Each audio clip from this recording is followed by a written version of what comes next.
జై శ్రీరామ్. మన సనాతన ధర్మం ఏం చెప్పిందో తెలుసా? నిద్ర లేస్తూనే వేటిని చూడాలో తెలుసా? ఎవరైనా ధ్యానం చేసేవారి చూపు కనుక మన మీద పడితే అంతా శుభమే. గోవు యొక్క పృష్ఠభాగాన్ని కానీ అగ్నిహోత్రుణ్ణి దర్శించడం శుభప్రదం. హోమాన్ని, యజ్ఞం లేదా హోమం చేసేటటువంటి వారిని చూసినా శుభప్రదం.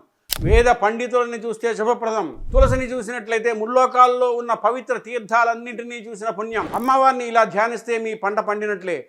ఉదయం శుచితో అమ్మవారి ముందు కూర్చోండి. కళ్ళు మూసుకొని మీ కనుబొమ్మల మధ్య అమ్మవారి ముఖాన్ని తదేక దృష్టితో ఒక్కసారి ఆపాదమస్తకం చూడండి. ఆ ముఖంలో వెలిగిపోతున్న కళ, ఇంత పెద్ద బొట్టు, కాటుక పెట్టుకుని ఉన్న గుండ్రటి కళ్ళు, తాంబూల చరవణం చేసిన ఎర్రటి పెదవులు, చెవికి పెట్టుకున్న ఇంతింత తాటంకాలు, పాపట్లో పెట్టుకున్న సింధూరం, మెరిసిపోతున్న బంగారు కిరీటం, ఇవన్నీ చూస్తూ మీ కనుబొమ్మల మధ్య ధ్యానించండి. రోజు ఈ ప్రక్రియని అలవాటు చేసుకోండి.